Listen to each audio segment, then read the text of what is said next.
এখন তো প্রচণ্ডই বৃষ্টি হচ্ছে, প্রায় সারাদিনই বৃষ্টি হয় বলা চলে। আর আমার মতন তোমাদেরও যাদের ছোট বাচ্চা আছে তাদের জন্য এই রেসিপিটা একদম পারফেক্ট। ঝটপট তোমরা বানিয়েও ফেলতে পারবে, আবার অনেক সবজি দেওয়া রয়েছে সেজন্য পুষ্টিগুণেও ভরপুর, যেটা বাচ্চাদের পক্ষে অনেক উপকারী। প্রথমেই মুগ ডালটাকে ভালো করে ভেজে নেবে লাল লাল করে, তারপর চাল আর ডালটাকে ভালো করে ধুয়ে নিতে হবে। আমি এখানে বাঁশকাঠি চাল ব্যবহার করেছি, তোমরা এখানে গোবিন্দভোগ চাল দিয়ে করবে, তাহলে টেস্টটা আরও বেশি ভালো হয়। আর যেহেতু আমার ছোট বাচ্চা খাবে সেই জন্য আমি এর ভেতরে অনেক রকমের সবজি অ্যাড করেছি, যেমন আলু, কুমড়ো, পনির, গাজর, সামান্য একটু কিশমিশ দিয়েছি, আর একটু সয়াবিনও ব্যবহার করেছি। আর দেখো, খিচুড়ির সাথে খাওয়ার জন্য এই পটল ভাজাটাকেও আমরা রেডি করে নিলাম। আর পটলটাকেও বেশ একটু লাল লাল করে ভালো করে ভেজে তুলে নিলাম। তারপর কড়াইয়ে ওই তেলের মধ্যেই পনিরগুলোকে ছোট ছোট টুকরো টুকরো করে কেটে নিয়েছি। ওই ছোট ছোট টুকরো করা পনিরগুলোকেও ভালো করে একটু ভেজে নিয়েছি। পনিরগুলো একটু সামান্য নুন দিয়ে ভাজবে, হলুদ না দিলেও দিতে পারো, কিন্তু সামান্য একটু নুন দিয়ে ভাজবে। তারপর পনিরগুলো তুলে নেওয়ার পরে এখানে যে ডুমো ডুমো করে আলুগুলো কেটে রেখেছিলাম সেই আলুগুলোও ভেজে নিচ্ছি। আলুর সাথে একটুখানি নুন আর হলুদ অ্যাড করে দিয়েছি। আলুটা একটু ভাজতে ভাজতে তার মধ্যেই সব সবজিগুলো যেগুলো ছিল, গাজর, কুমড়ো, এই দুটো সবজিও অ্যাড করে দিয়েছি, কারণ এগুলো একটু শক্ত ধরনের সবজি হয়। তারপরে এগুলোকেও বেশ ভালো করে একটু লাল লাল করে ভেজে নিতে হবে।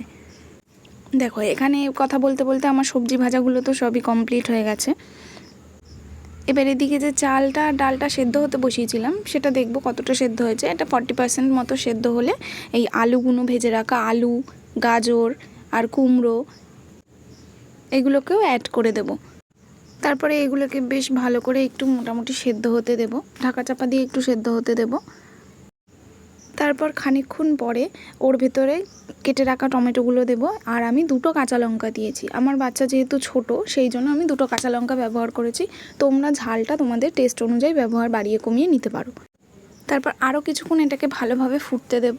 তারপরে 60%টা সেদ্ধ হয়ে যাওয়ার পরে ভেজে রেখা যে পনিরগুলো আমরা ভেজে রেখেছিলাম সেই পনিরগুলো এর ভেতরে অ্যাড করে দেবো এবং কিশমিশটাও দিয়ে দেবো। তারপর এটা 10 মিনিটের জন্য রান্না হতে দেবো। অন্যদিকে একটা কড়াই বসিয়ে দিয়েছি, কড়াইয়ের মধ্যে সামান্য তেল দিয়ে দিয়েছি। তার মধ্যে ফোড়নে দিয়েছি শুকনো লঙ্কা আর রাঁধুনি। আমি রাঁধুনি ফোড়ন দিয়েছি, তোমরা 5 ফোড়ন দিতে পারো। রাঁধুনি দিলে একটু টেস্টটা ভালো হয়। তোমাদের কাছে যদি রাঁধুনি থাকে তাহলে অবশ্যই রাঁধুনিটা দেওয়ার চেষ্টা করো।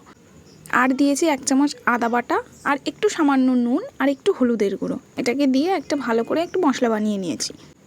আমার বাচ্চা যেহেতু খাবে সেই জন্য আমি এখানে গুঁড়ো লঙ্কার কোনো ব্যবহার করিনি। তারপরে এই মশলাটা খিচুড়ির মধ্যে দিয়ে ভালো করে নাড়াচাড়া করে নিয়েছি। খিচুড়ি আমাদের প্রায় অলমোস্ট ডান হয়ে গেছে। তারপরে শেষে, একদম শেষে আমি 2 চামচ ঘি আর গরম মশলা দিয়ে খিচুড়িটাকে ফিনিশ করেছি। আর রাঁধুনি ফোড়ন দেওয়ার জন্য খিচুড়ি থেকে আলাদা একটা স্মেল বের হয়, তোমরা একদিন ট্রাই করে দেখতে পারো। আর এই খিচুড়ির সাথে খাওয়ার জন্য আমি বানিয়ে নিয়েছিলাম একটু বেগুনি। তার জন্য একটু বেসনের মধ্যে হলুদ গুঁড়ো, নুন এসব দিয়ে একটুখানি ব্যাটারটা তৈরি করে বেগুনগুলোকে চুবিয়ে চুবিয়ে ভেজে নিয়েছি। এইভাবেই বানিয়ে নিয়েছি আমি আর আমার মেয়ের জন্য পুষ্টিদায়ক খিচুড়ি। তোমরাও একদিন বানিয়ে দেখতে পারো, আশা করি তোমাদেরও ভালো লাগবে।